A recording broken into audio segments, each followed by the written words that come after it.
السلام علیکم ورحمۃ اللہ وبرکاتہ۔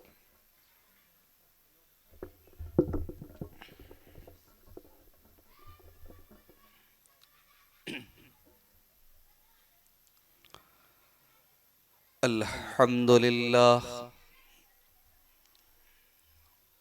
نحمده ونستعینه ونستغفره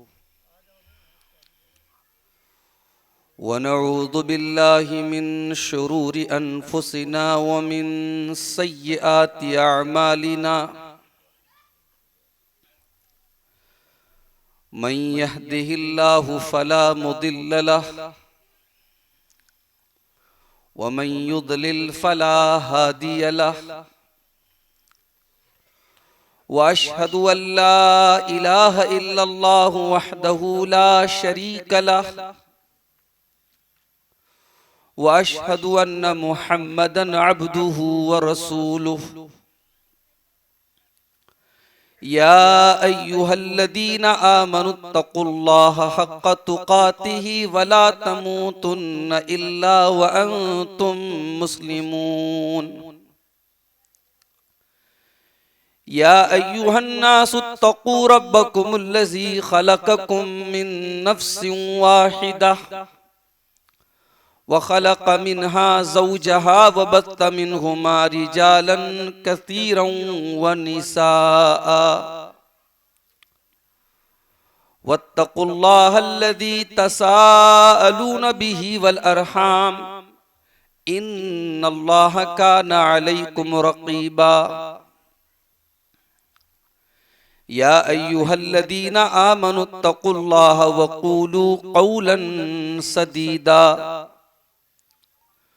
يصلح لكم أعمالكم ويغفر لكم ذنوبكم ومن يطع الله ورسوله فقد فاز فوزا عظيما أما بعد فإن خير الحديث كتاب الله وخير الهدي هدي محمد صلى الله عليه وسلم وشر الأمور محدثاتها وكل محدثة بدعة وكل بدعة ضلالة وكل ضلالة في النار أعوذ بالله من الشيطان الرجيم بسم الله الرحمن الرحيم كنتم خير أمة أخرجت للناس تأمرون بالمعروف وتنهون عن المنكر وتؤمنون بالله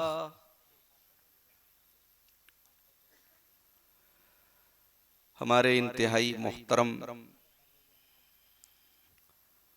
اور آپ کے اسی گاؤں بندی کلا سے تعلق رکھنے والی شخصیت شیخ ذی الرحمن فائق بندوی صاحب کی فرمائش ہے کہ کوئی حمد یا نعت تقریر کے پہلے آپ کے سامنے پیش کی جائے۔ ایک نعت کے چند اشعار سماعت فرمائیں، اس کے بعد بات آگے بڑھاتے ہیں۔ کھجوروں کے چھپر کے حجرے کا باسی، کھجوروں کے چھپر کے حجرے کا باسی، چٹائی پہ راتیں بسر کرنے والا، وہ ایک بادشاہ جہاں اور پھر بھی سدانان جو پہ گزر کرنے والا، ضلالت زدہ نوع انسان کے غم میں مسلح کو اشکوں سے تر کرنے والا، خدا کے گنہگار بندوں کی خاطر دعاؤں میں رو رو سحر کرنے والا، رہا کارزار حنین و احد میں، کھڑا استقامت کی دیوار بن کر، پڑا حق پہ جب بھی کٹھن وقت کوئی، وہ نکلا عساکر کا سالار بن کر، مواخات کی بزم آراستہ ہے، وہ دیکھو مہاجر وہ انصار دیکھو، ہر ایک نے ہر ایک چیز تقسیم کر دی، محبت کو دیکھو وہ ایثار دیکھو، زمانے کی محفل کو جس نے سنوارا، اسے حق نے محبوب کہہ کر پکارا، ہزاروں سلام اس مقدس نبی پر، تھا ٹوٹے دلوں کا مہرباں سہارا۔ اور آخری مصرع خاص طور سے سماعت فرمائیں کہ کوئی چاند پر تھوکنا چاہے تھوکے، اسی کی ہے جانب پلٹتا ہے آ کے۔ بہت سارے لوگوں نے اللہ کے پیارے نبی صلی اللہ علیہ وسلم کے توہین آمیز خاکے بنائے، کارٹون بنائے، اللہ کے نبی کا مذاق اڑانے کی کوشش کی، تو شاعر نے بڑے حسین انداز میں، بڑے لطیف پیرائے میں اس کی طرف اشارہ کیا ہے، کہتا ہے کوئی چاند پر تھوکنا چاہے تھوکے، اسی کی ہے جانب پلٹتا ہے آ کے، ہوا خود ہی رسوا مصور بنا کے، محمد کے توہین آمیز کھا کے، کھجوروں کے چھپر کے حجرے کا باسی، چٹائی پہ راتیں بسر کرنے والا، صلی اللہ علیہ وسلم۔ محترم صدر اجلاس، علماء کرام، محترم بزرگوں، نوجوان ساتھیوں، ماؤں اور بہنوں، پیارے بچوں، جناب ماسٹر سراج احمد خان صاحب کی دعوت پر ان کے قائم کردہ مدرسہ سراج العلوم اور اسی طریقے سے ایکتا انٹر کالج، دو تعلیمی ادارے جنہوں نے آپ کے اس گاؤں میں قائم کیے ہیں، اسی کی جانب سے آج کا یہ پروگرام منعقد ہوا ہے، اور بڑا خوبصورت پروگرام چل رہا ہے۔ بڑے سکون سے آپ حضرات تقریریں سماعت کر رہے ہیں، اور ہمارے ناظم اجلاس، ہم سب کے انتہائی بزرگ شیخ عتیق الرحمن سلفی حفظہ اللہ نے کچھ دیر پہلے یہ کہا تھا کہ موسم میں ٹھنڈک بڑھ رہی ہے، اس لیے بہت دیر تک پروگرام کو چلانے کا بھی ارادہ نہیں ہے، اسی لیے 11 بجنے کے پہلے ہی مجھے اسٹیج پر بٹھا دیا گیا ہے، اور بہت لمبی چوڑی تقریر نہ کر کے مختصر اور ٹو دا پوائنٹ باتیں کر کے میں آپ سے انشاءاللہ اجازت لے لوں گا۔ میرے بھائیوں، ہم اور آپ جس مذہب سے تعلق رکھتے ہیں، یہ مذہب، یہ دین اللہ تعالیٰ کا پسندیدہ دین ہے، اس پر ہم اللہ کا جتنا شکر ادا کریں کم ہے۔ اللہ نے ہمیں مسلمان بنایا ہے، اور ہم بائی برتھ مسلم ہیں، پیدائشی مسلمان ہیں، ہم مسلمان گھرانے میں ہم پیدا ہوئے ہیں۔ مان لو کہ اللہ تعالیٰ نے اگر ہمیں کسی مشرک اور کافر گھر میں بنایا ہوتا اور ہمیں چوائس کرنا ہوتا، تو پتہ نہیں ہم اللہ تعالیٰ کے دین کو چوائس کرتے یا نہ کرتے۔ یہ تو اللہ کا کرم ہے، اس کی توفیق ہے کہ اس نے ہمیں مسلمان بنایا ہے، اس نے ہمیں ایک ایسے دین پر چلنے والا بنایا جو دین اللہ تعالیٰ کے اونلی اکلوتا ایکسپٹڈ دین ہے اللہ تعالیٰ کے. اس دین کے علاوہ اللہ تعالیٰ کے کوئی دین ایکسپٹیبل نہیں ہے، سویکاریہ نہیں ہے، قابل قبول نہیں ہے. وَمَن يَبْتَغِ غَيْرَ الْإِسْلَامِ دِينًا فَلَن يُقْبَلَ مِنْهُ وَهُوَ فِي الْآخِرَةِ مِنَ الْخَاسِرِينَ. اسلام کو چھوڑ کر کے اگر کوئی اور دین تم اللہ کے پاس لے کر کے آؤ گے، اللہ قبول نہیں کرے گا. اسلام کو چھوڑ کر کے کسی اور دین پر چلنے والا اللہ تعالیٰ کے یہاں بہت خسارہ اٹھانے والا ہوگا، بہت نقصان اٹھانے والا ہوگا. ان الدین عند اللہ الاسلام، اللہ تعالیٰ کے نزدیک اگر کوئی دین ہے تو وہ اسلام ہے.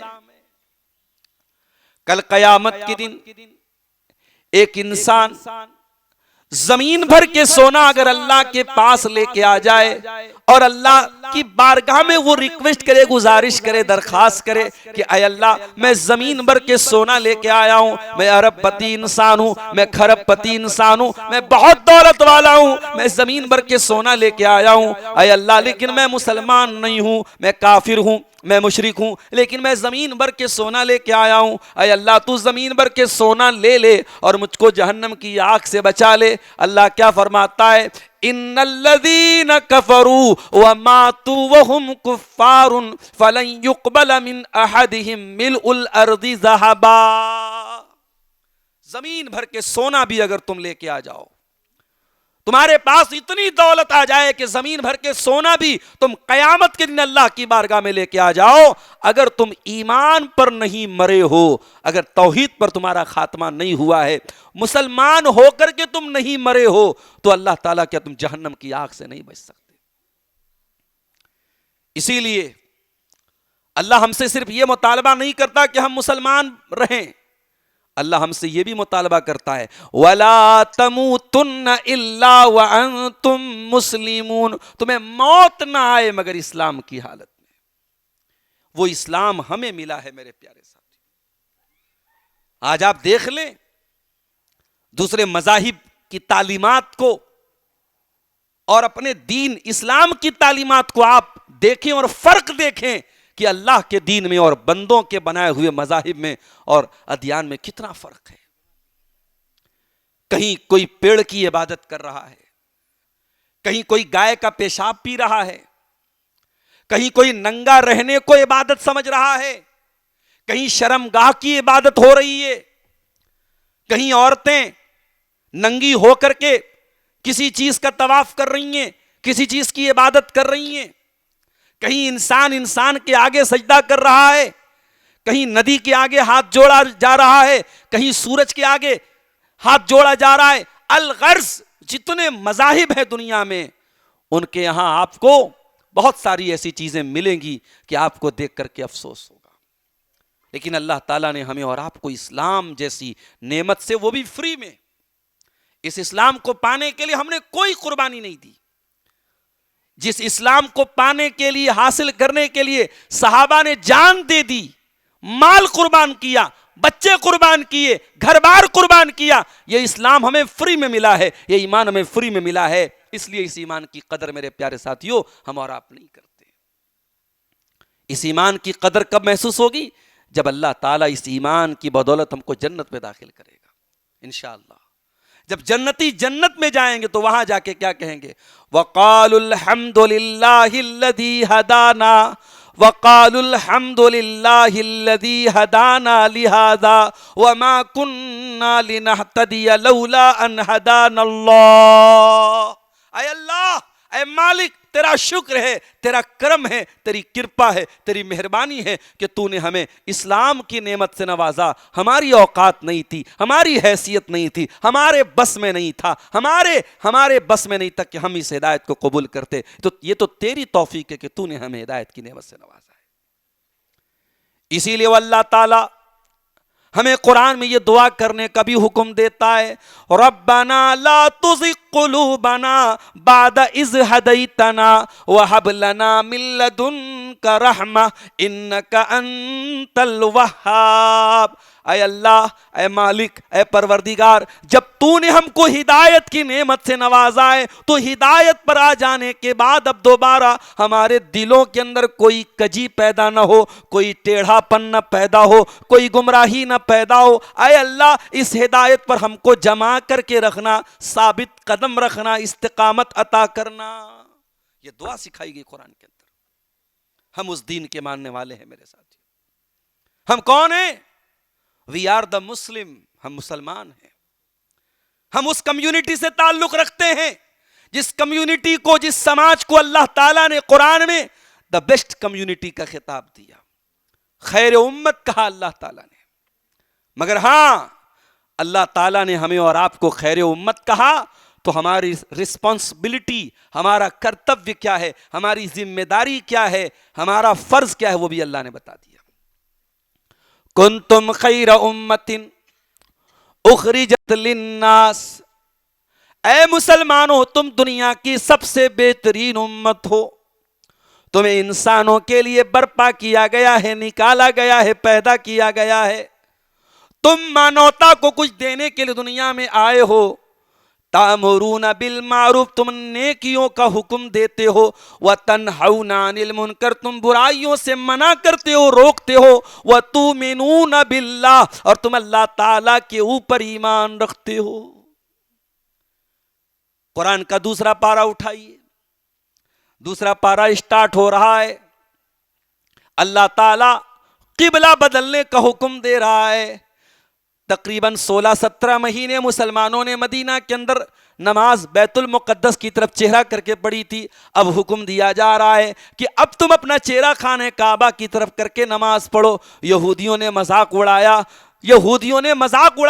کہ مسلمانوں کے ہاں تو کسی چیز کا بھروسہ نہیں ہے، کل ان کا قبلہ کوئی اور تھا، آج ان کا قبلہ کچھ اور ہو گیا۔ اللہ نے فرمایا وَكَذَلِكَ جَعَلْنَاكُمْ أُمَّةً وَسَطًا لِتَكُونُوا شُهَدَاءَ عَلَى النَّاسِ وَيَكُونَ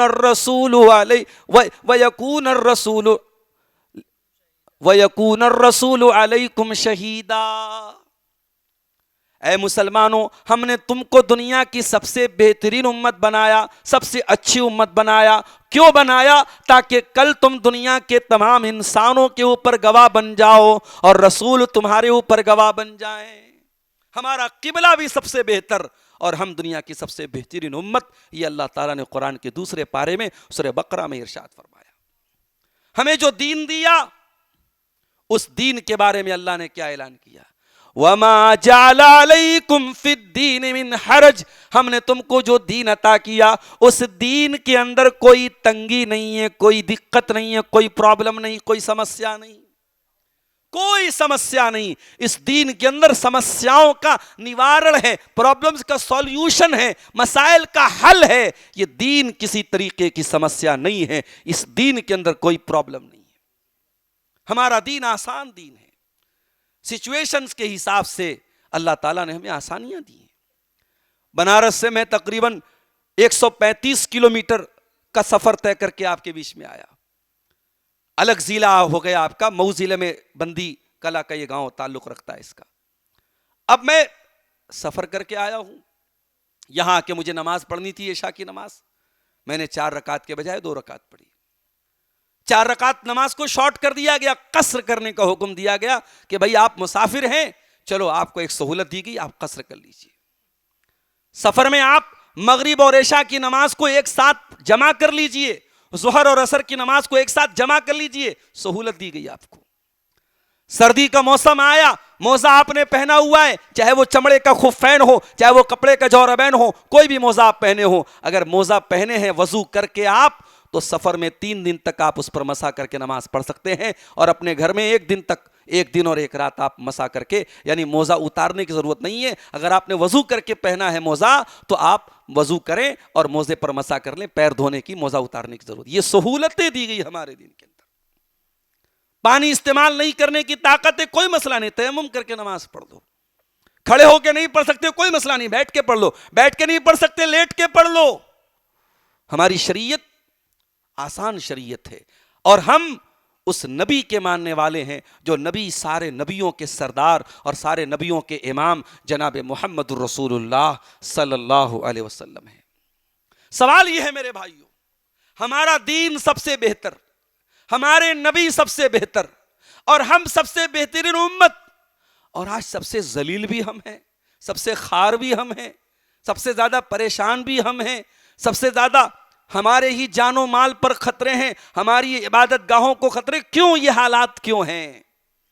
اس کا مطلب کہ اللہ ہم سے ناراض ہے، اس کا مطلب کہ اللہ ہم سے ناراض ہے. اور اللہ کیوں ناراض ہے؟ آئیے ذرا سورہ آل عمران کی آیت نمبر 100 اور 101 اٹھاتے ہیں. یا ایھا الذین آمنوا ان تطیعوا فریقا من الذین اوتوا الکتاب یردوکم بعد ایمانکم کافرین. اے ایمان والو، اگر تم یہود و نصارہ کی بات مان لو گے، ان کی اطاعت کرو گے، تو یہود و نصارہ تو یہی چاہیں گے تم کافر ہو جاؤ، تم مرتد ہو جاؤ. ان کا تو ایک ہی مشن ہے، ان کا تو ایک ہی پلان ہے، تم کو تمہارے دین سے ہٹا دے، تم کو مرتد بنا دے، کافر بنا دے. وَكَيْفَ تَكْفُرُونَ وَأَنْتُمْ تُتْلَى عَلَيْكُمْ آيَاتُ اللَّهِ وَفِيكُمْ رَسُولُهُ. اور اے مسلمانوں، جب تمہارے اوپر اللہ کا قرآن پڑھا جا رہا ہے اور تمہارے رسول جناب محمد رسول اللہ صلی اللہ علیہ وسلم تمہارے بیچ میں موجود ہیں، تو تم کیسے کفر کا راستہ اپنا سکتے ہو؟ تم کیسے کافر ہو سکتے ہو؟ تم کیسے مرتد ہو سکتے ہو؟ پتہ یہ چلا کہ مسلمان مرتد ہو جائے، مسلمان ایمان کے راستے سے ہٹ جائے، یہ اللہ تعالیٰ کے یہاں معافی کے لائق جرم نہیں ہے. ایک انسان آلریڈی کافر ہے، ایک انسان آلریڈی مشرک ہے، وہ مجرم ہے، وہ گنہگار ہے. مگر ایک انسان ایمان کے راستے پر آ جائے، توحید کے راستے پر آ جائے، کلمہ پڑھ لے، مسلمان ہو جائے، اور اس کے بعد چاہے وہ لڑکا ہو، مرد ہو، عورت ہو، کوئی بھی ہو، اگر وہ مرتد ہوتا ہے تو اللہ تعالیٰ کہ یہ ناقابل معافی جرم ہے. اللہ کہتا ہے ایسا کیسے ہو سکتا ہے؟ تم کفر کیسے کر سکتے ہو جب تمہارے اوپر اللہ کی آیتیں پڑھی جاتی ہیں؟ میرے بھائیوں، اللہ تعالیٰ نے اگر ہمیں اپنے محبوب نبی کا امتی بنایا ہے تو ہماری ذمہ داریاں بھی زیادہ ہیں. اگر ہم غلطی کریں گے تو ہماری پکڑ بھی زیادہ ہوگی، اللہ ہم سے زیادہ ناراض ہوگا. اور آج اللہ تبارک و تعالی ہم سے ناراض ہے ہمارے کرتوتوں کی وجہ سے. آج کتنے مسلمان ہیں ان کو پتہ ہی نہیں توحید کیا چیز ہے. اولاد نہیں ہو رہی ہے، چلو فلاں درگاہ پہ جا کے سر جھکا دو. کوئی مصیبت آئی، چلو بچے کے گلے میں دھاگا ڈال دو، تعویذ ڈال دو. میں تو ایسے مسلمانوں کو بھی جانتا ہوں کہ جن کے گھر میں کوئی مصیبت آئے تو وہ کافروں اور مشرکوں کے پاس، اوجھاؤں کے پاس، جو شرکیہ طریقے سے، شیطانی طریقے سے جادو کا علاج کرتے ہیں، ان کے پاس مسلمان مرد و عورت جا کر کے جادو کا علاج کراتے ہیں. اللہ اکبر. مسلمان کے عقیدے کا کیا ہوا میرے بھائی؟ مسلمان کو تو نبی نے وہ عقیدہ دیا تھا، وہ توحید دی تھی. لا تشرک باللہ، اے مسلمان تو اللہ کے ساتھ کبھی شرک نہ کرنا. وَإِن قُتِلْتَ أَوْ حُرِّقْتَ، تجھے قتل کر دیا جائے، جلا دیا جائے، ختم کر دیا جائے، تو اللہ کی توحید کے ساتھ کوئی کمپرومائز نہ کرنا، کوئی سمجھوتا نہ کرنا. مسلمان اپنی توحید میں اتنا پکا ہونا چاہیے. اور صحابہ کرام نے بن کے دکھایا. توحید کے لیے انہوں نے کیا نہیں جھیلا میرے پیارے ساتھیوں. آج افسوس ہوتا ہے جب ہم یہ خبریں سنتے ہیں کہ صاحب فلاں لڑکی مرتد ہو گئی، فلاں مسلمان مرتد ہو گیا. آج آن گراؤنڈ رپورٹ میں بتا رہا ہوں، سروے موجود ہے کہ بڑی تیزی سے مسلمان نوجوانوں میں ارتداد کی لہر پھیل رہی ہے. لڑکے لڑکیاں بڑی تیزی سے مرتد ہو رہے ہیں. اور آج ہم کیا کر رہے ہیں؟ ہم سوئے پڑے ہیں. یہ بیچارے حفظ کا ادارہ ہمارے سراج بھائی کھول رہے ہیں. آج اس طریقے کے ادارے کھولنے کے لیے قوم کے آگے بھیک مانگنی پڑتی ہے. بڑی مشکل سے یہ ادارے چل رہے ہیں. یہ دینی ادارے جو آپ کے بچوں کو دین سکھا رہے ہیں، آپ کی توحید کی جڑوں کو مضبوط کر رہے ہیں، یہ ادارے آج بھیک مانگنے پر مجبور ہیں. یہ بھیک نہ مانگیں ان کے ذمہ داران، اور آپ کے گھروں تک نہ جائیں اور آپ کے آگے ہاتھ نہ پھیلائیں، تو یہ ادارے نہیں چلیں گے۔ ہاں، انگلش سکھانے کے لیے ہمیں انسٹیٹیوٹ کھولنا ہو، آپ شوق سے پیسہ آ کے جمع کریں گے، ہم آپ کو دنیا کا علم دیں، آپ شوق سے آئیں گے، مہنگی فیس دیں گے آپ، ہاں دین کی بات آئی نہیں، فری میں آپ حاصل کریں گے، اور وہاں ان کو اداروں کو چلانے کے لیے بھیک مانگنے کی ضرورت پڑے گی۔ ابھی شیخ حفیظ الرحمان صاحب کی آپ نے تقریر سنی، نبی اکرم نے فرمایا خیرکم من تعلم القرآن وعلمہ، تم میں سب سے بہترین انسان کون ہے؟ جو قرآن کو سیکھتا ہے، قرآن کو سکھاتا ہے۔ میرے بھائیوں، قبر کے اندر جب فرشتہ پوچھے گا من رب کا، تیرا رب کون ہے، من نبیوں کا، تیرے نبی کون ہے، ما دینوں کا، تیرا دین کیا ہے، تو میتھمیٹکس کی کتاب میں اس کا سوال کا جواب نہیں ملے گا، معاف کیجئے گا، سائنس کی کتابوں میں اس کا جواب نہیں ملے گا، اس کا جواب آپ کی انجینئرنگ کی اور میڈیکل سائنس کی کتابوں میں نہیں ملے گا۔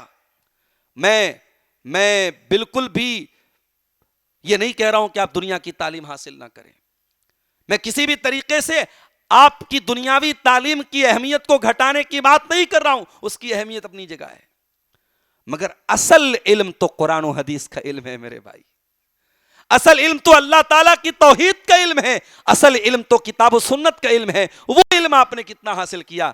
فرشتہ پوچھے گا تیرا رب کون ہے، مومن کہے گا میرا رب اللہ ہے۔ فرشتہ پوچھے گا تیرے نبی کون ہے، مومن کہے گا میرے نبی محمد صلی اللہ علیہ وسلم ہے۔ فرشتہ پوچھے گا تیرا دین کیا ہے، مومن کہے گا میرا دین اسلام ہے۔ ترمذی کی روایت ہے، فرشتہ پوچھے گا وما یدریک، تجھے ان سوالوں کا جواب کیسے پتا چلا، تو نے کیسے جانا، کیسے سیکھا؟ انسان کہے گا، مومن کہے گا قرأت کتاب اللہ فآمنت بہ وصدقت بہ، میں نے اللہ کی کتاب کو پڑھا تھا، میں نے قرآن پڑھا تھا، میں قرآن پر ایمان لایا تھا، میں نے قرآن کی تصدیق کی تھی، قرآن کے ذریعے مجھے ان سوالوں کا جواب ملا۔ قرآن کے ذریعے آپ کو ان سوالوں کا جواب ملے گا، اور آج قرآن پڑھنے والوں کو آپ حقیر سمجھتے ہیں، قرآن پڑھانے والوں کو آپ حقیر سمجھتے ہیں۔ قرآن پڑھنے پڑھانے والے آپ کے در کے گداگر بن جائیں، بھکاری بن جائیں، یہ پوری قوم کے لیے چلو پر پانی میں ڈوب مرنے کا مقام ہے۔ میرے پیارے ساتھیوں، اپنے ایمان کو بچانا ہے تو ان مدرسوں کی حفاظت کرو، اپنی توحید کو بچانا ہے ان قرآن پڑھنے پڑھانے والے اداروں کی حفاظت کرو میرے پیارے ساتھیوں۔ اور ایک بات بولوں میں، نبی نے اپنی فیملی کے آرام کا خیال بعد میں رکھا ہے، اپنے مدرسے کے طلبہ کے آرام کا خیال پہلے رکھا۔ آئیے میں آپ کو مثال دیتا ہوں، مسند احمد کی روایت ہے، اللہ کے پیارے نبی کی سب سے لاڈلی بیٹی، چھوٹی بیٹی حضرت فاطمہ زہرا رضی اللہ تعالیٰ عنہ، ان کو پتا چلا میرے ابا کے پاس کچھ غلام آئے ہیں، کچھ لونڈیاں آئی ہیں، وہ اپنے ابا سے ملنے کے لیے آتی ہیں، اللہ کے پیارے نبی سے ملاقات نہیں ہوتی ہے، وہ اپنا پیغام حضرت عائشہ کو سنا دیتی ہیں کہ میرے ابا آ جائیں تو ان کو میرا یہ پیغام سنا دیجئے گا کہ آپ کی بیٹی آئی تھی، اور آپ کی بیٹی یہ کہہ رہی تھی کہ آپ کی بیٹی کے ہاتھوں پر نیل پڑ گئے ہیں، نشان پڑ گئے ہیں، چکی چلاتے چلاتے آپ کی بیٹی گھر کا کام کرتے کرتے تھک جاتی ہے، اے ابا جان ہو سکے تو اپنی بچی کو کوئی غلام عطا کر دیجئے، کوئی لونڈی عطا کر دیجئے، تاکہ آپ کی بیٹی کے گھر میں بھی کچھ سہولت مل جائے، آرام مل جائے۔ یہ حدیث بخاری اور مسلم کے اندر بھی ہے، مگر میں جو الفاظ پڑھ رہا ہوں وہ مسند احمد کے الفاظ ہیں۔ اللہ کے پیارے نبی اپنی بیٹی کا پیغام ملتے ہی بیٹی کے گھر پہنچتے ہیں، بیٹی کے سسرال پہنچتے ہیں۔ حضرت فاطمہ اور ان کے شوہر حضرت علی دونوں میاں بیوی بستر پر بیٹھے ہوئے تھے۔ اللہ کے پیارے نبی بیٹی اور داماد کے بیچ میں جا کر کے بیٹھ جاتے ہیں اور کہتے ہیں میری بیٹی فاطمہ، اے میرے داماد علی، کان کھول کر کے سن لو، میری مسجد میں جو دین سیکھنے کے لیے صحابہ آتے ہیں جن کو اصحاب صفہ کہا جاتا ہے، آپ نے فرمایا وہ بڑے غریب اور نادار لوگ ہیں، ان کے کھانے پینے کا مجھے انتظام کرنا ہے، ان کی بود و باش کا مجھے انتظام کرنا ہے۔ اے فاطمہ، جب تک میں اپنے دین کے ان طالب علموں کے لیے، اپنے دین کے ان اسٹوڈنٹس کے لیے، جب تک ان کے لیے میں انتظام نہ کر دوں کھانے پینے کا، اے فاطمہ میں تجھ کو کوئی غلام نہیں دے سکتا، میرے پاس غلام ضرور آئے مگر پہلے میں اصحاب صفہ کی ضرورت کو پوری کروں گا۔ اللہ اکبر۔ نبی نے اپنے گھر سے پہلے مدرسہ بچایا ہے میرے ساتھیوں. اور آپ نے کہا ہے فاطمہ اے علی تمہیں غلام کی ضرورت نہیں پڑے گی. میں تمہیں تسبیح بتاتا ہوں, رات میں سونے لگو 33 مرتبہ سبحان اللہ پڑھ لیا کرو, 33 مرتبہ الحمدللہ پڑھ لیا کرو, 34 مرتبہ اللہ اکبر پڑھ لیا کرو. او میری پیاری ماں, اپنی بچیوں کی شادی کے پہلے تم یہ تو بتاتی ہو کہ نند سے ایسا برتاؤ کرنا, ساس سے ایسا برتاؤ کرنا, شوہر کو ایسے دبا کے رکھنا, نند کا ایسے جواب دینا. کبھی یہ دعائیں بھی سکھا دیا کرو اپنی بچیوں کو. کبھی ہو سکے تو اپنی بچیوں کو نبی کی سکھائی گئی دعائیں بھی بتا دو. ماؤں کی تربیتیں ہی ہوتی ہیں جو اولاد کو نکھارتی ہیں میری پیاری ماں اور بہن. اللہ کے نبی اپنی بیٹی کو تسبیح سکھا رہے کہ اے میری بچی رات میں سونے لگنا تو یہ تسبیح پڑھ لیا کرنا. یہ فذالکما خیر لکما من خادم, تمہیں کسی خادم کی کسی نوکر کی ضرورت ہی نہیں پڑے گی, ساری تھکاوٹ تمہاری دور ہو جائے گی. حضرت علی کہتے ہیں نبی نے یہ تسبیح مجھے سکھائی, میں نے اپنی زندگی کا معمول بنا لیا, روٹین بنا لیا. میں رات میں سوتا تھا تو یہ تسبیح پڑھے بغیر میں نہیں سوتا تھا. پوچھنے والے نے پوچھا کہ اے علی کیا کبھی آپ نے یہ رات میں سونے کے پہلے اس تسبیح کو نہیں چھوڑا؟ کہا کبھی نہیں چھوڑا. کہا کہ اے علی آپ کی زندگی میں ایک رات آئی تھی, اگلے دن صفین کی لڑائی ہونے والی تھی, بڑی خطرناک لڑائی ہوئی تھی صفین کی لڑائی. اے علی کیا صفین کی لڑائی کے پہلے جو رات گزری تھی وہ رات بھی آپ یہ تسبیح پڑھ کے سوئے تھے؟ آپ نے فرمایا ولا لیلۃ صفین, میں نے صفین کی رات میں بھی یہ تسبیح پڑھی تھی, اس رات بھی میں بغیر پڑھے نہیں سویا تھا. یہ صحابہ تھے, یہ نبی کے داماد تھے اور یہ نبی کی بیٹی تھی. میرے عزیزوں میرے بھائیوں, بتانا یہ چاہتا ہوں آپ کو اپنی توحید کی حفاظت کرنی پڑے گی. آج مسلمان توحید سے دور ہے, مسلمان کے گھروں میں شرک ہو رہا ہے, مسلمان کے گھر میں قبر پرستی ہے, مسلمان کے گھر میں تعویذ ہے, مسلمان کے گھر میں جادو ہے, مسلمان کے گھر میں غیر اللہ کی عبادت ہے. ابھی ایک ویڈیو میں نے دیکھا, ایک عورت بریانی کی دیگ کے آگے سجدہ کر رہی ہے. بریانی کی دیگ, بریانی بنائی گئی کس کے نام سے؟ خواجہ شیخ عبد القادر جیلانی کے نام سے, جو 11ویں منائی جاتی ہے. اس موقع پر اس نے بریانی بنوائی اور پھر بریانی کی اس دیگ کے آگے وہ سجدہ کر رہی ہے. استغفر اللہ. ایک اور ویڈیو میں نے دیکھا شادی کے موقع پر, کہ صاحب وہ تو دلہن ہیں, دلہن کے ساتھ عجیب و غریب چیزوں کا معاملہ ہو رہا ہے, شرکیہ اس میں باتیں کہی جا رہی ہیں, حضرت اللہ کے نبی کا نام لے کے, حضرت فاطمہ کا نام لے کے, حضرت علی کا نام لے کے. کتنی رسم و رواج ہمارے سماج میں ہے جو شرکیہ رسم و رواج ہے. میرے بھائیوں اللہ تبارک و تعالی اس امت سے ناراض ہے اس کے شرک کی وجہ سے, اور اللہ کے پیارے نبی کی پیشن گوئی موجود ہے کہ میری امت کے اندر بھی شرک ہوگا. ترمذی کی صحیح روایت ہے, اللہ کے پیارے نبی صلی اللہ علیہ وسلم فرماتے ہیں لا تقوم الساعۃ حتی تلحق قبائل من امتی بالمشرکین, قیامت اس وقت تک نہیں آئے گی جب تک میری امت کے اندر شرک نہیں ہونے لگے گا, بت پرستی نہیں ہونے, حتی یعبد الاوثان, میری امت کے لوگ بھی بتوں کی پوجا کریں گے, بتوں کی عبادت کریں گے. مولانا حالی نے بڑا اچھا نقشہ کھینچا تھا 100 سال پہلے.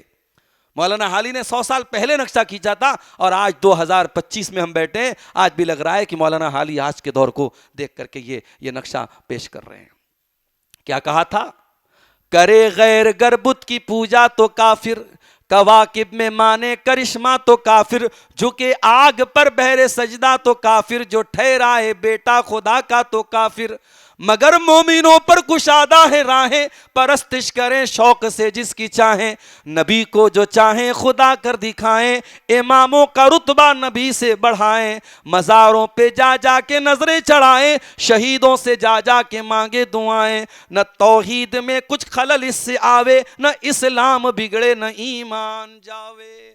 مسلمان یہ سمجھتا ہے کہ صاحب میرا ایمان تو شرک پروف ہے, میں شرک نہیں کر سکتا. ارے جو کام شرک ہے وہ تو کلمہ پڑھ کے کرے گا تب بھی وہ شرک ہی رہے گا, کلمہ پڑھ لینے سے تو شرک پروف نہیں ہو جاتا ہے. میرے پیارے ساتھیوں ہمیں اپنی توحید کی حفاظت کرنی پڑے گی. اسی لیے اللہ تعالیٰ سورہ نور کی آیت نمبر 55 میں یہ وعدہ کرتا ہے وعد اللہ الذین آمنوا منکم وعملوا الصالحات, اللہ کا وعدہ ہے ان لوگوں سے جو ایمان والے ہیں اور نیک عمل کرنے والے ہیں. کیا وعدہ ہے؟ لَيَسْتَخْلِفَنَّهُمْ فِي الْأَرْضِ، اللہ ان کو زمین کا خلیفہ بنائے گا. كَمَا اسْتَخْلَفَ الَّذِينَ مِن قَبْلِهِمْ، جیسے پہلے کے لوگوں کو خلیفہ بنایا تھا. وَلَيُمَكِّنَنَّ لَهُمْ دِينَهُمُ الَّذِي ارْتَضَىٰ لَهُمْ، اللہ دنیا میں ان کے دین کو غالب کرے گا. وَلَيُبَدِّلَنَّهُمْ مِن بَعْدِ خَوْفِهِمْ أَمْنًا، اللہ ان کو امن اور چین عطا فرمائے گا، ان کے خوف کو دور کر دے گا، ان کی دہشت کو دور کر دے گا. شرط کیا ہے؟ یعبدوننی لا یشرکون بی شیئا، کہ میری عبادت کرو، میری عبادت میں کسی کو شریک نہ کرو، شرک نہ کرنا. تو یہ ہماری پہلی ذمہ داری ہے. آپ مسلمان ہیں، آپ کی پہلی ذمہ داری کیا ہے؟ آپ توحید پر قائم رہیے، ہم اور آپ توحید پہ قائم رہیں اور آگے بڑھیے. اس امت کی دوسری بڑی ذمہ داری جو سورہ فاتحہ میں ہم کو سکھائی گئی، پانچوں ٹائم کی نماز میں بار بار ہم سورہ فاتحہ پڑھ رہے ہیں. سنتوں کو چھوڑ دیجئے، نوافل کو چھوڑ دیجئے. اگر صرف فرائض کی بات کریں تو پانچوں ٹائم کی نماز میں، فرض نمازوں میں 17 رکعت بنتی ہے، یعنی کم سے کم 17 بار ہم سورہ فاتحہ پڑھتے ہیں. اور جب ہم سورہ فاتحہ پڑھتے ہیں ہم اللہ سے کیا دعا کرتے ہیں؟ اہدنا الصراط المستقیم، اے اللہ تو ہم کو سیدھے راستے پر چلنے کی توفیق عطا فرما. صراط الذین انعمت علیہم، اے اللہ ہم کو سیدھے راستے پہ چلا. اتنی اگر دعا کر کے بات ختم ہو جاتی تو بات ادھوری رہ جاتی. ابھی ہم لوگ جب بنارس سے آ رہے تھے آپ کے بندی کلا میں، مولانا ذل الرحمان صاحب ہمارے ساتھ بیٹھے تھے. میں نے کہا مولانا سے کہ آپ یہاں سے گاؤں سے جو ہے وہ منگا لیجئے، میپ لوکیشن منگا لیجئے. مولانا بولے میرا گاؤں ہے، مجھے تو راستہ معلوم ہے. اب میپ پہ میں نے ڈالا کہ صاحب مجھ کو جانا ہے بندی کلا. اب بندی کلا وہ کہاں لے جا کے، گاؤں میں کھیت میں لے جا کے جو ہے گوگل نے چھوڑ دیا. پریشان ہو گئے ہم لوگ، آدھا گھنٹہ ہمارا برباد ہو گیا. تو ہم جب کسی نئے راستے پر جاتے ہیں تو ہم یہ بھی دیکھتے ہیں کہ بھائی یہ راستہ ہے بھی کہ نہیں ہے. پتہ چلا کہ ہم گئے، ابھی گوگل میپ کے ذریعے ایک صاحب 4 ویلر سے جا رہے تھے، سنا ہوگا آپ نے، نیوز میں بھی آیا تھا کہ وہ ایک برج جو ہے آدھا بنا تھا، اس برج پر سے ان کی گاڑی پوری گر گئی نیچے اور 2-3 لڑکے اس میں جو ہے انتقال کر گئے. تو آدمی جب نئے راستے پر چلتا ہے تو وہ یہ جاننے کی کوشش کرتا ہے کہ یہ راستہ ہے بھی کہ نہیں، اس راستے پر پہلے کوئی گیا ہے کہ نہیں، یہ راستہ منزل تک جاتا ہے کہ نہیں. ہم نے اللہ سے کہا اہدنا الصراط المستقیم، اے اللہ تو ہم کو سیدھے راستے پر چلا. سوال یہ پیدا ہوا کہ کیا اس راستے پر کوئی چلا ہے اب تک کہ نہیں؟ فرمایا صراط الذین انعمت علیہم، یہ ان لوگوں کا راستہ ہے جن پر اللہ کا انعام ہوا ہے. یہ نبیوں کا راستہ ہے، یہ صدیقین کا راستہ ہے، یہ شہداء کا راستہ، یہ صالحین کا راستہ ہے، یہ نبیوں کا راستہ ہے، اللہ کے انعام یافتہ بندوں کا راستہ ہے. ہم اس راستے پہ چلنے کی اللہ سے دعا مانگتے ہیں. اس کے بعد ہم کہتے ہیں غیر المغضوب علیہم ولا الضالین، اے اللہ ہمیں ان کے راستے پر تو نہ چلانا جن کے اوپر تیرا غضب ہوا. کن کے اوپر اللہ کا غضب ہوا؟ علماء جواب نہیں دیں گے، عوام سے پوچھ رہا ہوں. بندی والو بتاؤ کن کے اوپر اللہ کا غضب ہوا؟ بولو بھائی، ارے سن رہے ہیں؟ کن کے اوپر اللہ کا غضب نازل ہوا؟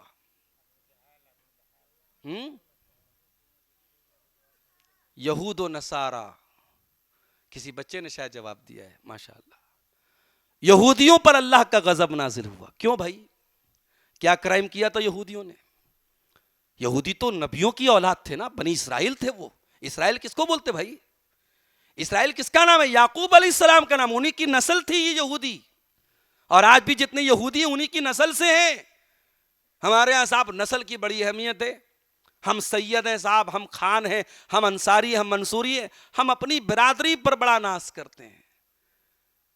اقبال کا ایک شعر ہے، فرقہ بندی ہے کہیں اور کہیں ذاتیں ہیں، کیا زمانے میں پنپنے کی یہی باتیں ہیں. بھائی ٹھیک ہے، آپ کی اپنی ایک برادری ہے، آپ کا اپنا ایک سر نیم ہے، لیکن یہ سر نیم اللہ تعالیٰ کے آپ کی ویلو کو نہیں بڑھا سکتا ہے.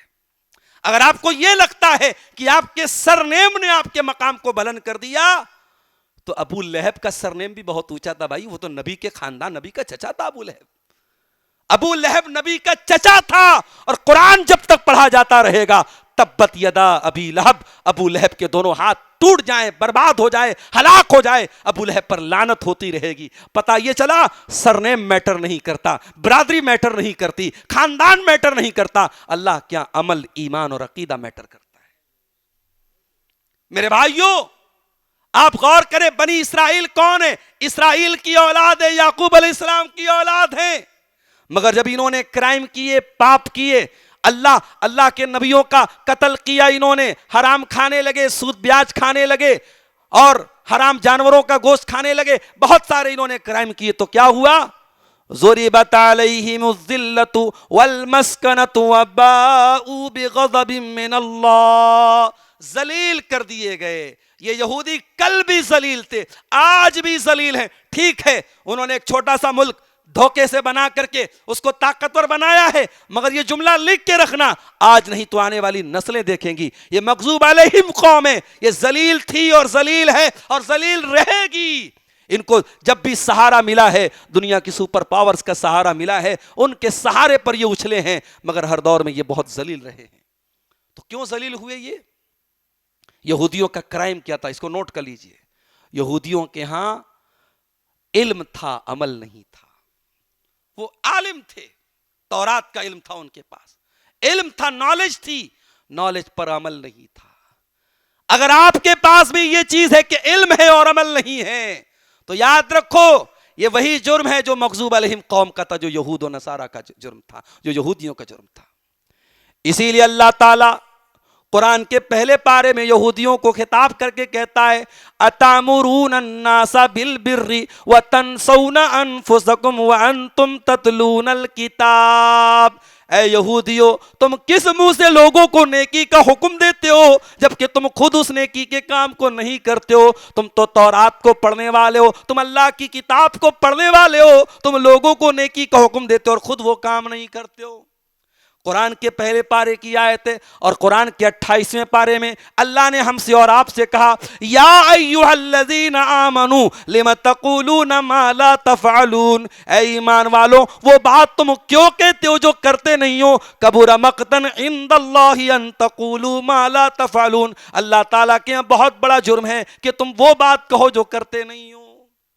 ہم دنیا سے کہتے ہیں صاحب اسلام بڑا پیارا دین ہے، اسلام بڑا اچھا دین ہے، دنیا پلٹ کے پوچھے گی تو نے اسلام پر کتنا عمل کیا؟ ہم دنیا سے کہتے ہیں سود اور بیاج بہت خراب چیز ہے، دنیا پوچھے گی تیرے بینک کے کھاتے میں سود آ رہا ہے، تو کھا رہا ہے؟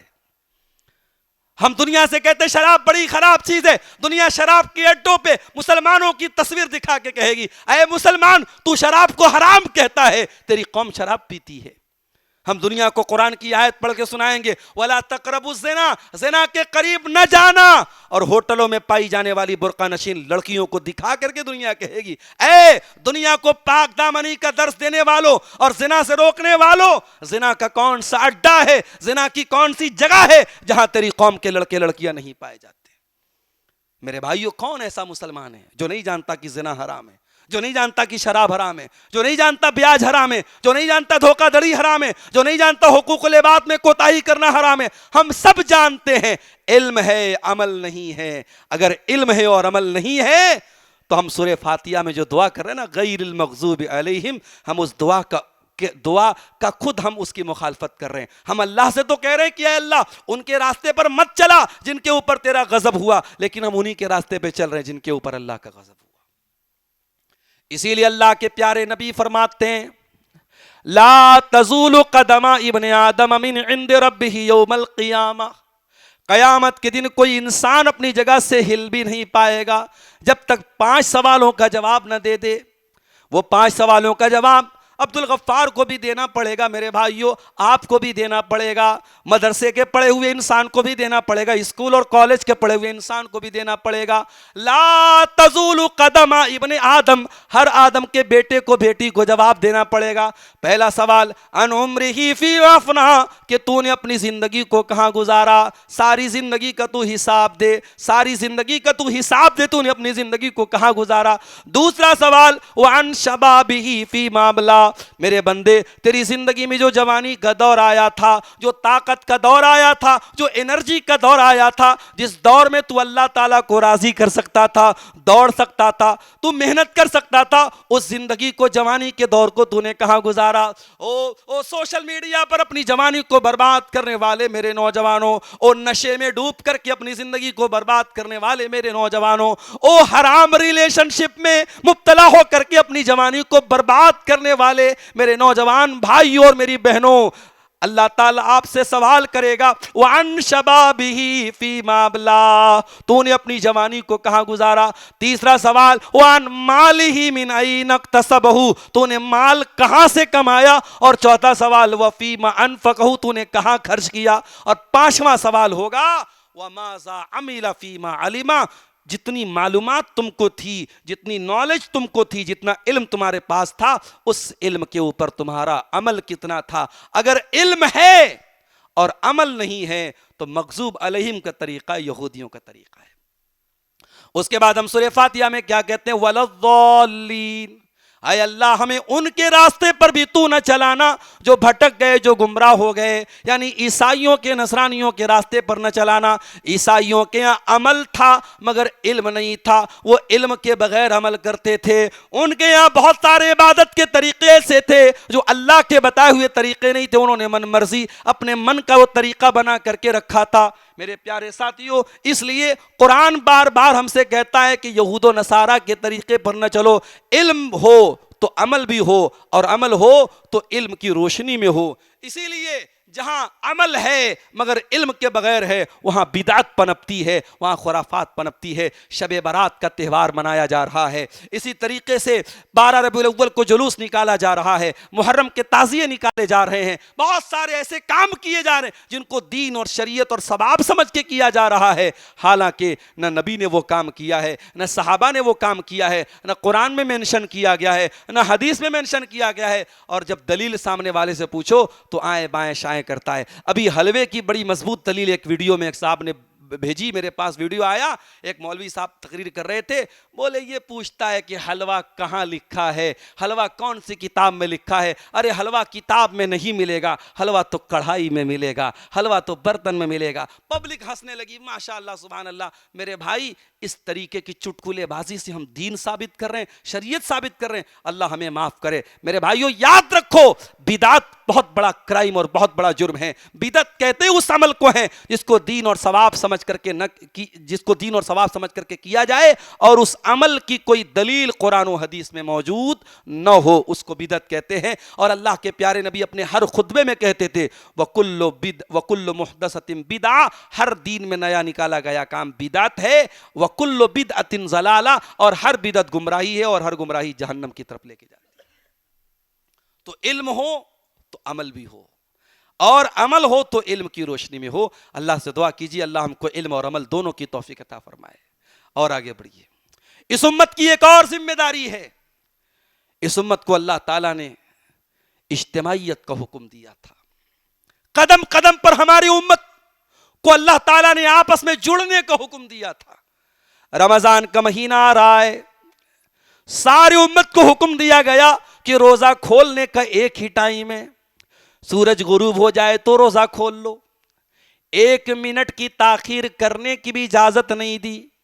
یہاں تک اللہ کے پیارے نبی نے فرمایا لا یزال الناس بخیر ما عجل الفطر، جب تک لوگ افطار میں جلدی کریں گے تب تک بھلائی کے ساتھ رہیں گے۔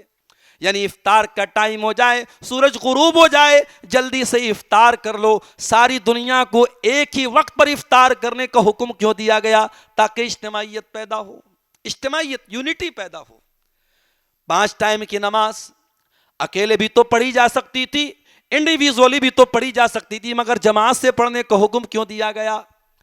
جماعت سے پڑھنے کا حکم دیا گیا بغیر کسی مجبوری کی، آپ کو جماعت نہیں چھوڑنا ہے، مسجد میں آ کے جماعت سے نماز پڑھنا ہے تاکہ اجتماعیت پیدا ہو۔ جب سارے گاؤں کے لوگ جماعت سے نماز پڑھیں گے، ایک دوسرے کا حال چال معلوم کرتے رہیں گے، ایک دوسرے کے سکھ دکھ میں شامل ہوتے رہیں گے۔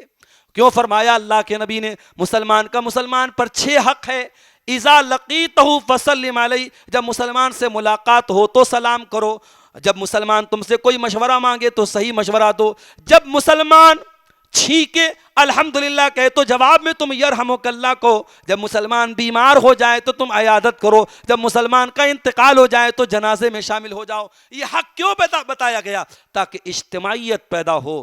جس دین میں سب سے زیادہ یونٹی، اجتماعیت اور ایکتا پر ابھارا گیا تھا، آج اسی دین کے ماننے والے آپس میں کہیں برادری کے نام پہ لڑ رہے ہیں، کہیں مسلک کے نام پہ لڑ رہے ہیں. یہ اس امت کا حال ہے میرے پیارے ساتھیوں. ہمیں اور آپ کو اپنے اندر اتحاد بھی پیدا کرنے کی ضرورت ہے. اسی لیے اللہ تعالیٰ قرآن کریم میں ہمیں اللہ کی رسی کو مل کر کے تھامنے کا حکم دیتا ہے. فرمایا وَاعْتَصِمُوا بِحَبْلِ اللَّهِ جَمِيعًا وَلَا تَفَرَّقُوا. اے ایمان والو، اللہ کی رسی کو یعنی قرآن اور حدیث کو مل کر کے تھام لو. اسی پلیٹ فارم پر سب ایک ہو جاؤ اور آپس میں فرقہ فرقہ ہو کر کے نہ بٹو. وَاذْكُرُوا نِعْمَتَ اللَّهِ عَلَيْكُمْ إِذْ كُنْتُمْ أَعْدَاءً. اور یاد کرو اللہ کی نعمت کو جب تم ایک دوسرے کے دشمن تھے، جب تم ایک دوسرے کے خون کے پیاسے تھے. فَأَلَّفَ بَيْنَ قُلُوبِكُمْ. اللہ نے تمہارے دلوں کو ملا دیا. فَأَصْبَحْتُمْ بِنِعْمَتِهِ إِخْوَانًا. اور تم اللہ کی نعمت سے بھائی بھائی بن گئے، ایک دوسرے کے ہمدرد بن گئے، بھائی بھائی بن گئے. ہمیں اور آپ کو بھائی بھائی بن کے رہنے کا حکم ہے. اور بھائی بھائی بن کے ہم کب رہیں گے؟ جب ایک دوسرے کا بھلا چاہیں گے، جب دلوں میں ایک دوسرے کے لیے محبت ہوگی. جہاں پڑوسی کے دل میں پڑوسی کے لیے بغض ہو، جب بھائی کے دل میں بھائی کے لیے حسد ہو، وہاں محبت کیسے پنپے گی؟ اس لیے میرے پیارے ساتھیوں، اس دل کو پاک کرو. اے چہرے پر محنت کرنے والو، اے شریر پر محنت کرنے والو، اے میری پیاری بہنوں جنہیں اپنے چہرے اور اپنے سراپے اور اپنے جسم پر بڑی محنت کر رہی ہیں جو اور ہمارے نوجوان کر رہے ہیں، میں ان سے کہوں گا کہ اپنے دل پر محنت کرو. ابراہیم علیہ السلام نے اللہ کی بارگاہ میں دعا کی تھی وَلَا تُخْزِنِي يَوْمَ يُبْعَثُونَ. اے اللہ مجھے قیامت کے دن تو ذلیل نہ کرنا. یوم لا ينفع مال ولا بنون. قیامت کے دن نہ مال کام آئے گا نہ اولاد کام آئے گی. الا من اتى اللہ بقلب سلیم. قیامت کے دن تو وہی کامیاب ہوگا جو صاف ستھرا دل لے کر کے آئے گا. اب آئیے ایک آخری بات بیان کر کے ہم بات ختم کریں گے. مسلمان ہم ہیں، امت مسلمہ ہم ہیں. ہماری ایک اور بہت بڑی ذمہ داری ہے میرے پیارے ساتھیوں، اور وہ ذمہ داری اللہ تعالیٰ نے سورہ آل عمران کی اسی آیت میں ہم کو بتا دی ہے کہ ہمیں نیکی کا حکم دینا ہے اور ہمیں برائی سے روکنا ہے. اس طریقے کے جلسے اور پروگرام میں کافی دنوں کے بعد بندی کلاں کے اس پروگرام میں آیا ہوں. غالباً اس کے پہلے یہاں مسجد میں پروگرام ہوا تھا. اس طریقے کے پروگرام وقتاً فوقتاً ہوتے رہنے چاہیے. اس طریقے کی مجلسیں، دینی پروگرام ہوتے رہنے چاہیے. اگر کچھ لوگوں کو لگتا ہے کہ ان سے کوئی فائدہ نہیں ہے تو میں قرآن کی ایک آیت ان کو سناتا ہوں. وَذَكِّرْ فَإِنَّ الذِّكْرَىٰ تَنفَعُ الْمُؤْمِنِينَ. اللہ نے اپنے نبی سے کہا کہ اے نبی آپ نصیحت کرتے رہیے. لوگ مانے نہ مانے، لوگ ایمان لائیں نہ لائیں، لوگوں کو فرق پڑے نہ پڑے، وَذَكِّرْ فَإِنَّ الذِّكْرَىٰ تَنفَعُ الْمُؤْمِنِينَ. اے نبی آپ نصیحت کرتے رہیے، یہ نصیحت مومنوں کو فائدہ پہنچائے گی. امام احمد ابن حنبل رحمۃ اللہ علیہ جب جیل جا رہے تھے، اور کیوں جیل میں جا رہے تھے؟ کوئی چوری نہیں کی تھی انہوں نے، کوئی زنا نہیں کیا تھا نعوذ باللہ، انہوں نے کوئی غلط کام نہیں کیا تھا. امام احمد ابن حنبل کیوں جیل میں گئے تھے میرے بھائیوں؟ اس دور میں ایک باطل عقیدہ گڑھا گیا، ایک جھوٹا عقیدہ گڑھا گیا کہ قرآن اللہ تعالیٰ کا کلام نہیں ہے، قرآن اللہ کی مخلوق ہے، قرآن اللہ کا کریشن ہے، قرآن اللہ کا کلام نہیں ہے. امام احمد ابن حنبل کا کہنا تھا نہیں، قرآن اللہ کا کلام ہے، قرآن اللہ کا کلام ہے، اور اس کو مخلوق کہنا یہ غلط ہے. اس عقیدے کی بیس پر امام احمد ابن حنبل کو 3 بادشاہوں نے کوڑے سے مروایا تھا. اتنی سخت مار ان کو ماری گئی تھی کہ لکھنے والوں نے لکھا ہے اگر ہاتھی کو بھی اتنے کوڑے مارے جاتے تو ہاتھی پاگل ہو جاتا. امام احمد ابن حنبل جب جیل جا رہے تھے، وہاں سے ایک دیہاتی کا گزر ہوا، ایک عربی کا گزر ہوا. دیہاتی تھا، پڑھا لکھا نہیں تھا، عام آدمی تھا، کامن مین تھا. اس نے امام احمد ابن حنبل کو دیکھا، ہاتھوں میں زنجیریں ڈالی جا رہی ہیں، پیروں میں بیڑیاں ڈالی جا رہی ہیں. کہا یا احمد ان یقتلک الحق مت شہیدا. اے احمد ابن حنبل آپ اللہ کی راہ میں جیل میں جا رہے ہیں، اگر اس راہ میں آپ کی موت ہو گئی شہادت کی موت آپ کو نصیب ہوگی. وَإِنْ عِشْتَ عِشْتَ حَمِيدًا. اور اگر آپ زندہ رہیں گے دنیا آپ کے گن گائے گی کہ احمد ابن حنبل وہ انسان ہے جس نے سچائی کے لیے بڑی مصیبتوں کو جھیلا ہے. اے احمد ابن حنبل گھاٹے کا سودا نہیں، فائدے کا سودا ہے. جیل میں جا رہے کان کھول کے سن لیجئے، مر جائیں گے تو شہادت کی موت ملے گی، زندہ رہیں گے تو تعریف والی اور عزت والی زندگی ملے گی. امام احمد بن حنبل کہتے جب میں جیل میں چلا گیا میری پیٹھ پر جب کوڑے برسائے جاتے تھے، میرے ہاتھوں میں جب زنجیریں ڈالی جاتی تھی، مجھے تکلیفیں دی جاتی تھی، مجھے ٹارچر کیا جاتا تھا، مجھے اس عربی کی بات یاد آ جاتی تھی، فقوی قلبی، اور میرا دل مضبوط ہو جاتا تھا، مجھے حوصلہ مل جاتا تھا. میرے ساتھیوں، یہ نیکی کا حکم دینے والے پروگرام، یہ برائی سے روکنے والے پروگرام، یہ غلط کو غلط کہنے والی باتیں، یہ صحیح کو صحیح کہنے والی باتیں، یہ کنٹینیو ہوتی رہنی چاہیے. یہ اس امت کی ذمہ داری ہے. اور اگر یہ کام بھی ہم نے چھوڑ دیا تو پیارے نبی کی وہ حدیث بھی سن لیجئے. ترمذی کی صحیح روایت ہے، حضرت ثوبان رضی اللہ تعالیٰ عنہ حدیث کے راوی ہیں. اللہ کے پیارے نبی نے فرمایا کہ لَتَأْمُرُنَّ بِالْمَعْرُوفِ وَلَتَنْهَوُنَّ عَنِ الْمُنْكَرِ أَوْ لَيُوشِكَنَّ اللَّهُ أَن يَؤُمَّهُمْ بِعِقَابٍ مِّنْهُ. اللہ کے نبی نے فرمایا کہ تم نیکی کا حکم دیتے رہو اور برائی سے روکتے رہو، ورنہ اللہ کا ایسا عذاب آئے گا ثُمَّ تَدْعُونَهُ فَلَا يُسْتَجَابَ لَكُمْ کہ تم اللہ سے دعا کرو گے لیکن تمہاری دعا قبول نہیں ہوگی. میرے ساتھیوں، امر بالمعروف اور نہی عن المنکر، یہ کام ہوتا رہنا چاہیے. آج اگر آپ کے گاؤں میں بے پردگی ہے تو پردے پر خواتین کے پروگرام ہونے چاہیے. اگر آپ کے گاؤں میں نمازیوں کی قلت ہے تو نماز پر ابھارنے کی باتیں ہونی چاہیے. اگر آپ کے نوجوان بے راہ روی کے شکار ہیں تو نوجوانوں کی اصلاح کی باتیں ہونی چاہیے. اگر حرام کمائی کے ذرائع آپ کا نوجوان اپنا رہا ہے تو حرام کمائی کی مذمت اور حلال کی فضیلت اور اہمیت پر باتیں ہوتی رہنی چاہیے. امر بالمعروف اور نہی عن المنکر، نیکی کا حکم دینا اور برائی سے روکنا، یہ اس امت کی بہت بڑی رسپانسبلٹی ہے. یہ کام بھی ہمیں آخری سانس تک اس کو جاری رکھنا چاہیے. اور الحمدللہ یہ کام ہمارے علماء ایک حد تک کر رہے ہیں. ان علماء کا سپورٹ ہمیں سے جو صاحب حیثیت اپنے مال کے ذریعے کریں، جو علم والے وہ علم کے ذریعے کریں، جو نوجوان ٹائم دے سکتے وہ ٹائم دے کر کے کریں. امر بالمعروف اور نہی عن المنکر میں ہم جو بھی اپنا رول پلے کر سکتے ہیں وہ کریں. آخر میں اللہ تعالیٰ سے ہم دعا کرتے ہیں، الہ العالمین تو ہمیں کہنے سننے سے زیادہ عمل کی توفیق عطا فرما. ہمیں معلوم ہوا کہ ماسٹر سراج صاحب جو ہیں یہ حفظ کو ایک الگ شعبہ حفظ کو ایک الگ بلڈنگ میں قائم کرنا چاہ رہے ہیں، اس کے لیے مدرسہ تعمیر کرنا چاہ رہے ہیں. بڑا کام ہے. اللہ تعالیٰ ان کے حوصلے کو اور مزید مضبوط کرے اور آپ سب کو توفیق دے کہ آپ ان کا ساتھ دیں. میں ایک اپیل بھی آپ کے سامنے کرنا چاہتا ہوں. ہمارے ساتھ بنارس کے کچھ لوگ آئے ہیں، کچھ احباب آئے ہیں. بنارس میں ایک محلہ ہے، ایک علاقہ ہے انصار آباد کا علاقہ، وہاں ایک مسجد کی تعمیر کے لیے زمین خریدی جا رہی ہے. 75 لاکھ کی زمین ہے، 25 لاکھ کا انتظام ہوا ہے، باقی 50 لاکھ کی رقم درکار ہے.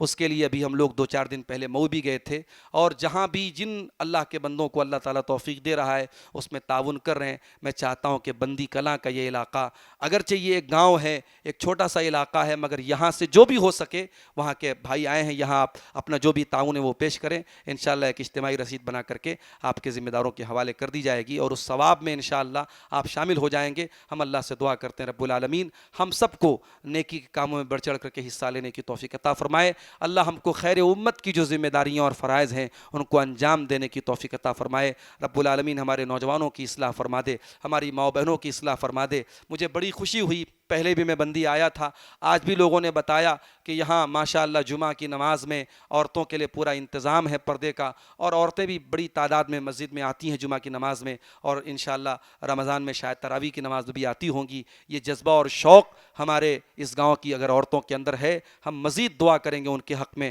اللہ ان کو علم کے ساتھ ساتھ عمل کی بھی توفیق عطا فرمائے. رب العالمین ان کو شریعت کے جو احکام اور تعلیمات ہیں ان پر عمل کرنے کی توفیق عطا فرمائے. رب العالمین ہمارے دلوں میں ایک دوسرے کے لیے عزت، الفت اور احترام پیدا فرما دے. رب العالمین ہمیں دین کا کام کرنے والے تمام علماء اور دعات کا احترام کرنے کی توفیق دے. رب العالمین ہم میں سے جو بیمار ہیں ان کو شفائے کاملہ عاجلہ عطا فرما دے. جو روزی روٹی سے پریشان ہیں اللہ ان کے کاروبار میں برکت نصیب فرما دے. رب العالمین ہم گنہگاروں کی مغفرت فرما دے. ہم میں سے جن کے والدین باحیات ہیں اللہ ان کو اپنے والدین کی خدمت کرنے کی توفیق عطا فرمائے. جن کے والدین ایمان اور توحید کی راہ میں دنیا سے چلے گئے، اللہ رب العالمین ان کے والدین کی مغفرت فرمائے، ان کی قبروں کو اللہ تعالیٰ نور سے بھر دے۔ رب العالمین ہمیں دنیا میں جب تک زندہ رکھے، اسلام پر زندہ رکھے، اور ہم سب کا خاتمہ ایمان پر ہو، آمین۔ اور ربنا تقبل منا انک انت السمیع العلیم وتب علینا انک انت التواب الرحیم، وصلی اللہ تعالی علی نبینا محمد وعلی آلہ وصحبہ اجمعین، والسلام علیکم ورحمۃ اللہ وبرکاتہ۔